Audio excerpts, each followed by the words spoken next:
को छोड़िए, नाथूराम गोडसे जो था वो कौन सा कट्टर था? वो तो खतना कराकर महात्मा गांधी को कत्ल किया, और उसकी तारीफ करने वाले आज हिंदुस्तान की लोकसभा में बैठे हैं, उनको कट्टर नहीं बोलेंगे आप? वो भी कट्टर हाँ, कट्टर बिल्कुल। नाथूराम गोडसे कट्टर था, कातिल था, बिल्कुल।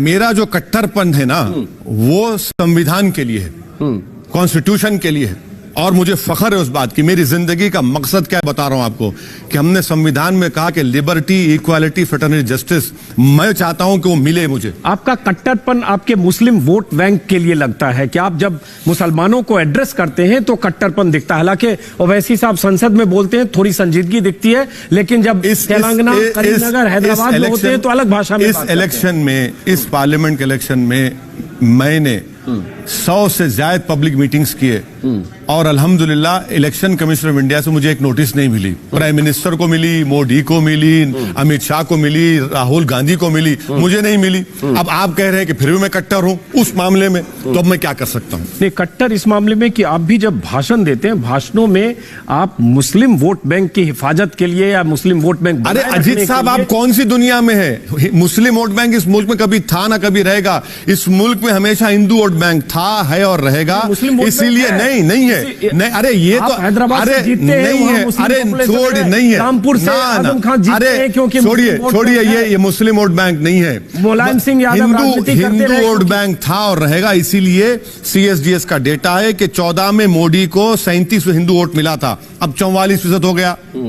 NDA को मिलाएंगे 51% हो गया। 80% पॉपुलेशन है हमारे हिंदू भाइयों का, उसका 60% वोट मिल रहा है, और अजीत अंजुम को फिक्र है मुस्लिम वोट बैंक की। अरे भैया, पूरा मुल्क भाग गया मोदी के पीछे, और आप हमको कह रहे हैं। मुझे अरे मेरे उनको भी तो देखिए, साक्षी महाराज बैठे होते, साध्वी प्रज्ञा होती तो उनसे उनके सवाल करते। आपको पूरा इख्तियार है, आपको पूरा इख्तियार है मुझसे पूछने का, और मुझे पूरा इख्तियार है कि आपके सामने सच बयान करो। मुसलमानों का कोई वोट बैंक नहीं है, हमको धोखा दिया गया। आपका वोट बैंक, आपका कुछ वोट बैंक नहीं है। ओवैसी साहब, आपका वोट बैंक नहीं है तो कहाँ हैदराबाद में रहने वाले ओवैसी वो क्यों जाते हैं सीमांचल में, किशनगंज में खोज के, पहले 24 सीट खोजते हैं, फिर 6-8 सीट खोजते हैं, उम्मीदवार उतारते हैं, सबकी ऐसी जमानत जब्त होती है कि 1% भी पार करना मुश्किल होता है। क्यों जाते हैं? इसलिए क्योंकि सीमांचल और किशनगंज में मुस्लिम थे। क्यों जाते हैं यूपी में चुनाव के पहले माहौल बनाने, वेस्ट यूपी में, क्योंकि कहां मुस्लिम है। मोदी क्यों गए? नहीं, अब आप अरे आपको तकलीफ क्यों नहीं मोदी का नाम लेते? अरे सुनिए ना, अरे मोदी का नाम लेते कि आपको आपके मुंह पे उंगली रख दी आप। अरे छोड़िए, अच्छा सुनिए, बताता हूँ आपको। औरंगाबाद की सीट किसको हराया हमने? किसको हराए? औरंगाबाद हमने शिवसेना को हराए, 30 साल का डोमिनेशन खत्म किए। रहा सवाल सीमांचल का, हमारे कैंडिडेट अख्तर अली ईमान ने 3 लाख वोट हासिल किए। अगर मैं नहीं लड़ता वहां पे तो बीजेपी, एनडीए जीत जाती। इलेक्शन नहीं, हिंदुस्तान को हर जगह पर जाऊंगा मैं, जब तक अल्लाह मुझे जिंदा रखेगा, हर जगह जाऊंगा, इलेक्शन लड़ूंगा। जहां जहां मुस्लिम वोट, अरे मुसलमान, वहां चाहे जमानत जब्त हो जाए, लेकिन वहां जाऊंगा। देखिए सर, पहले काशीराम ने अच्छा कहा था, पहला इलेक्शन हारो, दूसरा हराओ, तीसरा जीतो। तो अब हम जो है, हम सेकंड स्टेज पे आ गए हैं, लड़ेंगे। अरे जमहूरियत की ब्यूटी यह है कि देखिए, मैं जीतो हारो अलग बात है, मगर मैं हिंदुस्तान की आवाम में डेमोक्रेसी का कॉन्फिडेंस पैदा कर रहा हूं। कौन सा गुनाह कर रहा हूं भाई?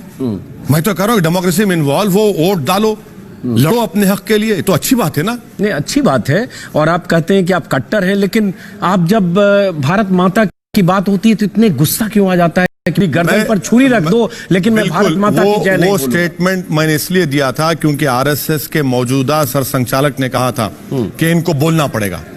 हमने कहा कि हम नहीं बोलेंगे। क्या करेंगे? मार डालेंगे आप? मार डालेंगे, नहीं बोलेंगे। और अगर आप बोलेंगे अजीत साहब, मैं आपके साथ ठहरूंगा। बोले बिल्कुल बोलिए आप। तो आप बोलेंगे भारत माता की जय? मैं आप मुझे फोर्स करके, नहीं तुमको बोलना पड़ेगा, ये लॉयल्टी का टेस्ट है, मैं कहूंगा नहीं बोलूंगा मैं। आप लॉयल्टी का टेस्ट क्यों बना रहे? नहीं, मैं टेस्ट नहीं बना रहा हूं। मैं जो लोग बनाते हैं, मैं आपसे कह रहा हूं कि भाई मेरी लॉयल्टी का टेस्ट ये है कि मैंने संविधान के ऊपर अल्लाह के नाम लेकर ओथ लिया है। उस संविधान का पासो लिहाज रखूंगा मैं, और उस संविधान में जोर जबरदस्ती अलाउड नहीं है। और जब एक MP जीत कर जाता है ओथ लेने के लिए, आपने देखा क्या हुआ संसद में, कि सिर्फ हमको ही देखकर शुरू हो गए नारे मारना। तो आपने भी तो जवाब में अल्लाह अकबर बोल दिया। बिल्कुल बोला। आप अगर जय हिंद बोलते तो लगता है कम से कम बराबर आपके अभी हमने जय हिंद कहा, अल्लाह अकबर भी अरे बोला। जय हिंद कहा हमने, जय हिंद कहा हमने, अल्लाह अकबर भी बोला, सुना है हमने, जय हिंद कहा। तो आपने भी जवाब वही दिया। इसीलिए तो जिन्होंने श्री राम के नारे लगाए उनका काउंटर आप अल्लाह अकबर से करते हैं। देखिए आप भगवान राम को मानने वाले हैं, बिल्कुल मानिए, मगर उस राम की जिंदगी को थोड़ा पढ़ भी लीजिए। नहीं, मैंने पढ़ा। नहीं, आपको नहीं कह रहा हूं मैं, जो लोग कर रहे हैं उनका नाम लेकर, मर्यादा पुरुषोत्तम राम का नाम लेकर जिंदगी का अगर 1% हिस्सा पढ़ेंगे तो इंसान बन जाएंगे। ये तो अरे इनका नाम बदनाम कर रहे हैं, लोगों को मार रहे हैं। झारखंड का एक एमएलए, एक मुस्लिम एमएलए कहता है बोल, टीवी पर बोलता है बोल। क्या बात है भाई, क्यों बोलेंगे? हम नहीं बोलेंगे। आप जोर जबरदस्ती नहीं कर सकते, आपका मजहब है, आप उस पर चलिए, फखर से चलिए, मगर ये बात नहीं है कि आप अपनी आइडियोलॉजी को मेरे सर पे थोप देंगे और दबाएंगे, डराएंगे। कितना डराएंगे आप? जब आप उस तरह से ओवैसी साहब बात करते हैं ना कि मेरी गर्दन पर छुरी भी रख भारत माता की जय नहीं बोलूंगा, तो ऐसा लगता है कि आप में एक खास किस्म की एलर्जी है ऐसे शब्दों से, नहीं है, और इसलिए वो इमेज गलत जाती है, जबकि आप दूसरी बात कर रहे हैं। सर देखिए, मैं कोई फिल्म स्टार नहीं हूं, मुझे अपनी इमेज की बनाने की फिक्र नहीं है। इमेज जिसको बनाना है बना ले, वो मुझे अपनी इमेज की फिक्र नहीं है। मैं जो काम कर रहा हूं मैं करता रहूंगा।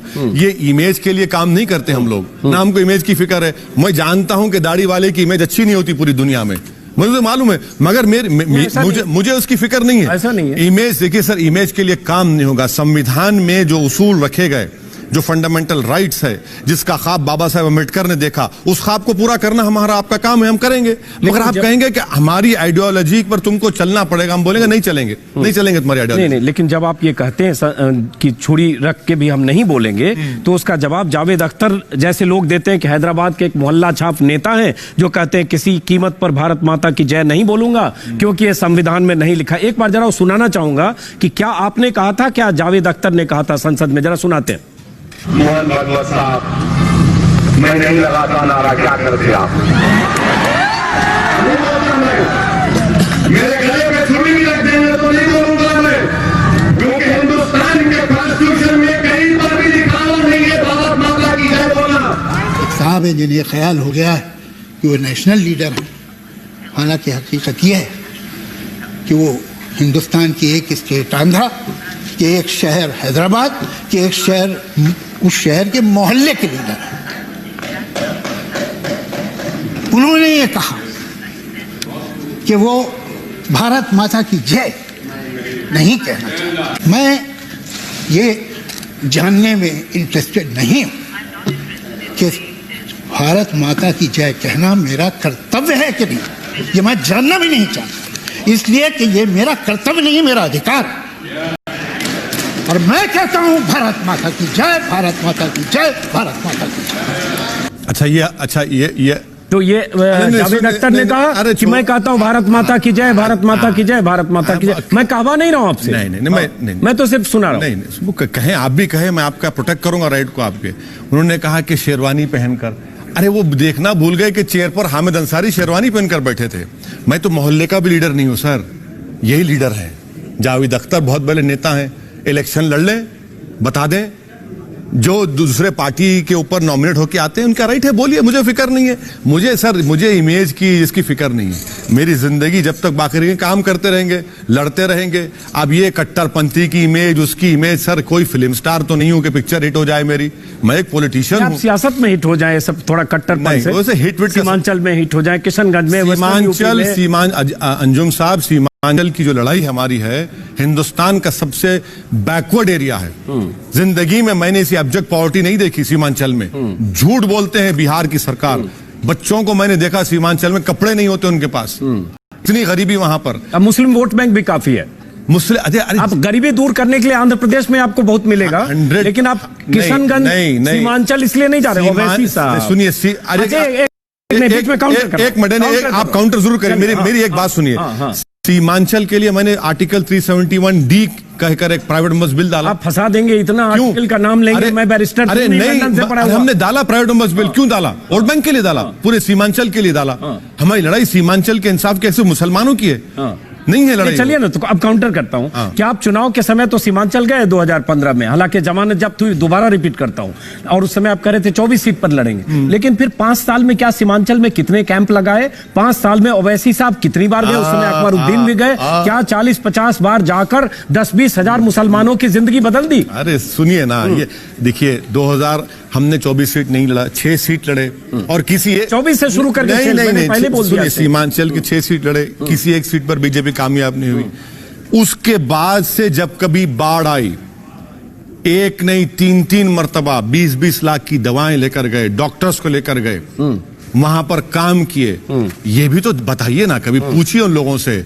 हम बाढ़ में गए जहां पर सरकार नहीं गई थी, हमारे सदर अख्तर ईमान के साथ गए हम लोग, पार्लियामेंट का इलेक्शन लड़े। अभी तो अभी फ्लड आया हुआ है, बहुत सारे एनजीओ काम कर रहे हैं, अभी भी काम कर रहे हैं, एनजीओ काम अभी भी हमारे लोग काम कर रहे हैं, अभी भी हमारे लोग काम कर रहे हैं।